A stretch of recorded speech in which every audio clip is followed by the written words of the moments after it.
안녕하세요. 투자는 과학이다. 아빠 최일입니다. 투자는 재미난 놀이다 하는 현우입니다. 근데 사실 요즘 이렇게 투자가 다시 좀 재밌진 않죠. 이렇게 또 별다른 재밌는 이야기도 없고.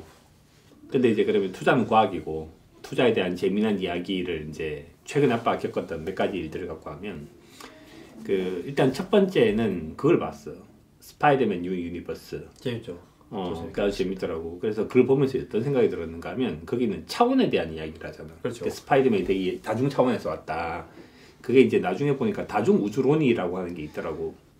그래서 그걸 보면 첫 번째 든 생각은 그거였어. 그러니까 서양적인 사고방식이 되게 과학적 상상력을 되게 중요하게 생각한다. 특히 뭐 미국 같은 경우에는. 근데 동양이나 우리나라 같은 경우에는 역사적 상상력이나 문학적 상상력을 쓰잖아. 뭐 그 당시에 뭐 세종실록이 나왔던 뭐 조선왕조실록이 나왔던 것 중에서 뭐가 없었으면 그 당시 광해는 도대체 무슨 일을 했었을까. 그래갖고 이제 문학적 상상력을 푸는 거지 이렇게. 그럼 그 상상력이 차이가 나는데 하여튼 이제 그걸 보면서 되게 신기했던 거야. 그러다가 카오스 재단에서 우주의 기원에 대한 그 강연회를 하더라고. 그 신청을 했지. 그렇죠. 그래서 이제 거기 간 거야. 근데 너무 재밌더라고 이렇게. 그러니까 이제 투자라는 관점에서 봤을 때 그들이 도대체 어떻게 살아가고 있는가. 과학자라고 하는 사람들이 투자는 과학이라고 아빠 얘기를 하는데 진짜 배기 과학자들이요. 그렇지. 진짜 배기 과학자들이 나온 거지. 그래서 그게 나오는 거야. 그 진짜 배기 과학자가 이제 3스텝을 밟는다는 거야. 과학자인 사람이. 첫 번째는 관측을 하는 거야. 관측을 해서 이제 우주를 딱 관측을 해보니까 우주가 이렇게 되고 있더라. 그래서 이제 우주가 자꾸 멀어져 가더라. 허블이라고 하는 사람이 망원경을 발견하고 우주가 멀어지는 걸 찾고 그렇게 해서 이제 우주의 기원에 대한 걸 이 사람이 연구를 하기 시작을 해서 나온 모형이 우주가 138억 년 전에 출발을 했다. 빅뱅으로부터. 근데 그렇게 했는데 이 사람들이 해결이 안 되는 것이 몇 가지가 있는 거야. 3스텝은 뭐예요? 일반 첫 번째 관측이야. 네. 관측하고 그렇지. 두 번째가 이론을 만들거나 모형을 만들고. 네, 가설을 만들고. 그럼 세 번째가 검증을 하고. 네. 근데 검증을 하는데 검증이 안 되면 새로운 이론과 새로운 모형을 만들 거 아니야. 이 사람들이 새로운 이론과 새로운 모형을 만들어낸 것이 최근에 이제 뭐 다중 우주론에 대한 이야기야. 그리고 그걸 가지고 이제 그 마블이 만든 게 이제 그 스파이더맨 더 유니버스인 거지. 그러니까 하여튼 관측하고 그 다음에 이제 이론 만들고 그 다음에 검증하고 이렇게 하는 절차를 다 밟는다는 거지. 그럼 이게 가장 성공적인 케이스가 있고 그 다음에 이제 아직까지 쉽지 않은 케이스가 있는 거야. 그래서 이제 가장 성공적인 케이스가 베리 마샬이라는 사람이 있어. 베리 마샬이 뭘 했는가 하면 헬리코박터 프로리균 뭐 이런 거 만든 사람이야. 네. 그 사람이 만든 사람은 발견한 사람이겠죠. 그치, 발견한 네. 사람이지. 발견한 사람인데 1980년대 전만 하더라도 위궤양이 되게 많았어. 전 세계 사람들이 위궤양을 되게 많이 알았어. 위궤양을 되게 많이 알았는데 문제는 이게 위궤양이 위안이 굉장히 강한 산성으로 구성되어 있다는 거야. 그래서 거기서 뭐가 살 수가 없어. 근데 이 사람이 뭘 관측을 해본 거지. 관측을 해봤더니 뭔가 이상하게 나타난 거야. 그래서 이게 박테리아다 이렇게 생각을 한 거지. 근데 그 당시에 모든 사람들이 생각하는 것이 뭔가 하면 위산이 강해서 어떤 미생물도 살 수가 없다. 근데 실제 지금도 헬리코박터 프로린가 하여튼 그거 말고는 발견된 게 없대. 그러니까 하여튼 그게 있다고 주장을 한 거야. 그럼 굉장히 많은 사람들이 뭐라 그러겠어. 저놈 새끼 거짓말쟁이 저 말도 안 되는 소리 하고 있다. 이렇게 얘기를 한 거야. 근데 그걸 발견한 게 83년도야. 근데 그걸 발견을 하고 난 다음에 노벨상을 받는 데까지 2005년이었으니까 무려 한 20년밖에 안 걸렸거든. 이걸 만들고 이걸 찾아내고 이걸 갖고 노벨상을 받은 게 20년이면 오래 걸리는 거 아닌가요? 그 효율적 시장 가설은 1960년대 발표를 하고 2013년도에 노벨상 받았어. 그래요? 그건 50년 가까이 걸렸어. 이렇게. 근데 효율적 시장 아직까지 가설로밖에 포지셔닝이 안 되지 않는 거야. 이론도 아니야. 그냥 가설이야. 그 다음에 상대성 이론이잖아. 그 상대성 이론까지 가는데 시간이 진짜 많이 걸리는 거야. 이렇게. 그래서 anyway 하여튼 게리 마샬이라는 사람이 그걸 했는데 관측하고 검증하고 모형 만들고 그 다음에 이제 그걸 검증을 해야 될 거 아니야. 검증을 해야 되는데 아무도 안 믿잖아. 그 다음에 그 사람들이 뭐 이렇게 학력이 별로 중요한 건 아니지만 뭐 대부분의 이제 노벨 경제학상을 받거나 뭐 생리학상을 받거나 건 대부분 미국에서 일어났을 건데 이 사람들 호주 사람들이야. 호주에서도 그렇게 유명한 대학이 아니었던 것 같아. 근데 하여튼 그 교수가 이제 그 대학원생이 그 주장을 했으니까 사람들이 저 멍청한 놈 이렇게 욕했을 거 아닌가 봐. 이 사람이 이제 자기가 헬리코박터 프로리균을 갖다 인공 배양을 해. 그리고 그걸 갖다 기사를 쫙 모아놓고 마시고 급성 위궤양이 걸려. 그리고 얘기하지. 내가 얘기하지 않았냐. 나 지금 급성 위궤양 걸렸다. 내가 왜 걸린 줄 아냐. 내가 이걸 먹어서 그렇다. 이게 뭔 줄 아냐. 헬리코박터 프로리균이다. 이렇게. 그래서 이걸 이제 검증을 한 거야. 두 번째는 찾았잖아. 화끈하게 하시네. 근데 검증을. 찾으면 해결은 되게 쉬운 거잖아. 찾으면. 그래서 결국은 이제 그 위궤양 약을 먹어서 나은 거야. 그러니까 사람들이 봤을 때는 관측했고 모형 만들었고 그 다음에 헬리코박터 플로리균이라고 네이밍을 했고 그 다음에 그렇고 검증을 했잖아. 위궤양의 원인은 사실은 균이었다. 그래서 이 사람 노벨 생리학상을 받는데 20년밖에 안 걸린 거야. 이게 되게 괜찮은 케이스지. 근데 우주는 문제가 되는 게 전문가 하면 관측이 너무 어려운 거야 아직까지. 그러니까 이론이 되게 많은 거야 관측이. 설명하기도 되게 힘들고. 그러니까 어떤 사람은 평행 우주고 어떤 사람은 끈 이론이고 어떤 사람은 뭐 빅뱅 이론이고 뭐 아빠는 사실은 그게 뭔 내용인지 잘 모르겠는데 하여튼 굉장히 다양한 이론들이 존재한다는 거지. 그럼 이제 투자도 똑같을 거 아닌가 봐. 굉장히 여러 가지 이론들이 존재할 거 아닌가 봐. 왜 투자는 왜 문제가 되는가 하면 일단 관측하려면 데이터가 많아야 되는데 데이터가 많지도 않아. 그러니까 우주는 웃기는 것이 우주는 정말 태고 때부터 시작해서 인간이 나타날 때부터 시작해서 인간이 별에 대한 이야기를 하기 시작했잖아. 그래서 별 이야기는 진짜 오래된 이야기야. 5,000년 전, 6,000년 전 이야기들이고 10,000년 전 이야기도 있고 10만 년 전 이야기도 있어. 왜냐하면 그때도 우주는 있었으니까. 근데 이제 투자라고 얘기를 하는 건 동인도 화사가 생기기 전에는 이런 것 자체에 대한 고민이 없었어.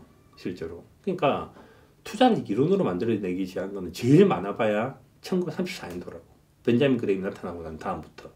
그전에는 없었던 거지. 그러니까 관측할 데이터 자체가 되게 적어. 양도 되게 적고. 그 다음에 그러고 난 다음에 이제 이 사람들이 관측을 하는데 모형을 만들어야 될 거 아닌가 봐요. 그래서 이제 모형을 만들어진 것 중에서 실제 어제 주가 오늘의 주가는 아무 관계가 없다 라고 하는 이론이 있어. 그게 이제 1800년대쯤에 나와. 그래, 그렇게 나오고 난 다음에 이제 뭐가 만들어졌는가 하면 시장이 랜덤으로 움직인다. 랜덤으로 움직인다는 말은 뭔가 하면 현재까지 나와 있는 모든 가격에는 현재까지 나와 있는 정보가 다 반영돼 있다 이렇게 된 거야. 그래서 그 모형 때문에 지금도 블룸버그라든지 이런 데 들어가 보면 주가에 늘 설명하는 것 중에 하나가 earning surprise and earning shock이야. 그 말은 뭔가 하면 이미 시장에 대한 정보가 이제 예를 들어서 사람들이 생각할 때 숫자가 10이라고 생각을 했는데 11이면 서프라이즈고 12면 서프라이즈인 거지. 근데 그게 10이라고 생각을 했는데 9면 쇼크이라는 거야. 이렇게. 그러니까 그 말은 뭔 뜻인가 하면 효율적 시장 가설이라고 하는 기반 위에서 존재를 하는 거라고. 모형 자체가. 이거 만든 사람이 LSE에 나온 사람들이 이런 이론을 만들었어. 네가 앞으로 공부를 하니까. 하여튼 그래서 이제 이런 이론들을 이제 만들기 시작을 했고, 그러면 이제 효율적 시장 기반 위에서 이제 출발하게 됐는데, 그럼 여기도 뭐가 있는가 하면 새로운 우주로 또 나타난 거야. 그 말은 뭔 뜻인가 하면, 87년 블랙몬데이 같은 거 봐라. 이렇게. 그럼 최근에 일어난 2008년도 서브프라임 위기를 봐라. 어떻게 시장이 합리적이고, 어떻게 사람들이 합리적이고, 어떻게 시장이 효율적이라고 이해할 수 있냐. 아니다. 그렇게 주장하는 사람이 생긴 거야. 그리고 그때서야 드디어 이제 노벨 경제학상 위원회에서 뭘 주는가 하면 효율적 시장 가설과 비효율적 시장 가설 동시에 노벨상을 주기 시작을 하는 거야. 그러니까 노벨상은 약간 특이한 것이 뭐가 있는가 하면 그 다니엘 카네만 알지? 네. 다니엘 카네만은 옛날에 뭐가 있는가 하면 심리학자라고 되게 사람들이 손가락질을 했던 사람이야. 네가 무슨 경제학자냐. 행동경제학. 그렇지. 그런데 네. 행동경제학이라는 장르를 만들고 행동경제학이라는 이론과 모형으로 검증이 되는 것이 되게 많아지니까 드디어 거기도 이론이 이제 사람들은 사랑을 받고 그다음에 뭐 리차드 탈러 같은 사람도 최근에 이제 노벨상을 받고 이런 일이 생기게 된 거지. 그러니까 현재는 이제 뭐 이제 얘기가 되게 장황하게 이제 나오긴 했지만 보는 것도 이런 것 같아. 그러니까 검증 가능한 부분들은 되게 쉬운 것들이에요. 검증 가능. 그래서 이제 베리 마샬 같은 사람 진짜 쉬운 거야. 헬리코박터 프로리균을 찾고 마시고 위궤양 걸리고 뭔가 치료 찾고 마시고 치료되고 끝.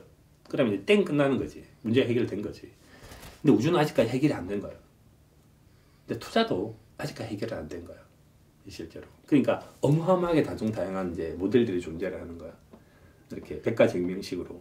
그럼 시간이 지나면 이 부분에 대해서 누군가 해결을 하겠지. 뉴턴이 나와서 중력이라고 하는 것을 뭐 해결을 한다든지, 다윈이 나와서 생물학에 대한 해결을 한다든지. 그러니까 이게는 아직까지 이론이 되게 다양한 거야. 그러니까 그 다양한 이론 중에서 무엇을 내가 이제 나의 철학이랑 같이 맞아 할 것인가, 맞게 할 것인가가 이제 아직까지는 이제 유의미한 거다 이거지. 그러니까 A가 맞아요, B가 맞아요, 이렇게 다중우주 맞나요, 이렇게 뭐 안 그러면 빅뱅 이론 맞나요, 이게 아니라 빅뱅 이론 어디까지는 맞고 어디까지 안 맞다 이거야. 그다음에 어제 이제 카오스 전형에 가서 한 것 중에 제일 이제 감동적인 건 뭔가 하면, 그러니까 어느 차원에서는 어느 설명이 제일 잘 맞다는 설명을 하더라고. 그래서 이건 바빠 다른 책에서 본 건데 그거야. 그 일단은 기본적으로 지구 레벨에서는 뉴턴 역학이 맞대. F는 ma가 맞대. 근데 이게 우주 차원으로 가면 상대성 이론이 맞대. 차원이. 그다음에 그 바깥 차원에 가면 또 이제 양자역학이 맞대. 그러니까 그거는 그러니까 뉴턴 역학도 맞고 상대성 이론도 맞고 뭐도 맞다는 거지. 다만 차원이 다르다는 거야. 어느 차원에서는 얘가 맞고 어느 차원에서는 얘가 맞다. 그러니까 이제 우리는 이거지. 시장이라고 하는 것이 어느 차원에서는 효율적이고 어느 차원에서는 비효율적이냐. 선진국에서는 시장은 효율적이야. 그다음에 이머징에서는 시장은 비효율적이야. 그러니까 이머징에서는 기술적 분석이 맞을 수도 있어. 근데 선진국에서는 기술적 분석이 덜 맞을 거라는 거지. 기본적 분석이 맞을 거라는 거지. 그러니까 그게 차원과 투자 철학을 우리가 대하는 태도라는 거지. 기본적으로. 그다음에 시장이라고 하는 것들이 올드 인더스트리, 굉장히 오래된 인더스트리면 과거의 접근 방법으로 될 거고 새로운 인더스트리면 새로운 접근 방법이 필요하다. 이런 생각이 든 거고. 그다음에 이제 뭐 대충 정리를 하면 마지막에 제일 놀라웠던 거예요. 그 우주를 연구하는 사람들은 진짜 험불하더라. 왜냐하면 내가 관측하는 것 한계가 너무 많잖아. 내가 모르는 것이 너무 많고 우주가 이만큼 있는데 100이 있는데 내가 아는 게 4밖에 없대. 인류가 전체적으로 96은 모르는 거래. 그냥 몰라서 부르는 이름이 아무 에너지와 아무 물질이래. 그렇죠. 근데 그렇게 생각을 하면 투자도 겸손할 수밖에 없긴 한데 기본적으로. 워런부터 굉장히 겸손하신 분. 그렇지. 그래서 이제 겸손한데 그럼에도 불구하고 그 사람은 어느 부분에서 되게 브레이브하게 자기 나름대로 자기 투자과 자기 철학 갖고 뭘 하잖아. 왜냐하면 내가 겸손하게 해갖고 아무것도 모릅니다 라고 해서 가만히 있을 수는 없다는 거지. 그러니까 우리는 뭔가 사회활동을 해야 되는 사람이고 의사결정을 해야 되는 사람이니까.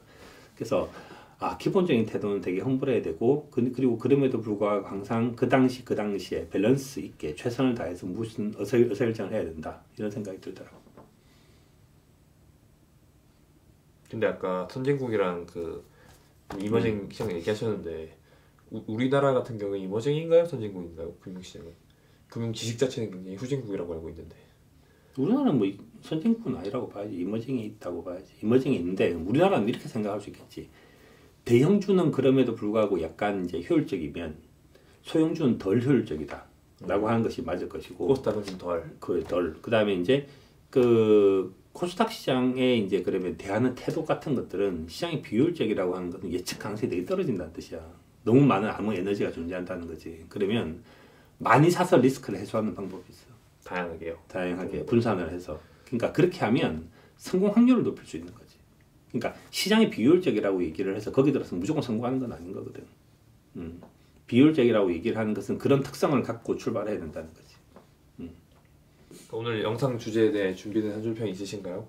준비된 한 줄평이 별로 없는 것이 아직까지 이 부분에 대해서 정확하게 딱 이론을 내린 건 아닌데 그 3스텝은 되게 중요한 것 같아. 3스텝은 그러니까 관측을 해야 되고 관찰을 해야 되고 그러니까 우리 입장에서는 그 다음에 그것을 이해하려고 애를 써야 되고 모형을 만들어야 되고 그 다음에 모형이 더욱더 이제 견고해지면 가설이 될 거고 가설이 더더더 견고해지면 이론이 될 거고 그리고 그 이론이라고 하는 것도 끊임없이 부딪혀서 무너지는 것들이고 그리고 그러한 류의 과정들이 우리가 살아가는 방식 같아. 이게 이제 그 경영학에서 얘기하는 플랜 투 씨 뭔가 플랜을 하고 도를 하고 체크를 해서 또다시 플랜 투 씨 플랜 투 씨 정반합 변증법적인 움직임. 그것이 세상을 사는 재미고 투자를 과학적으로 바라보는 태도고가 아닐까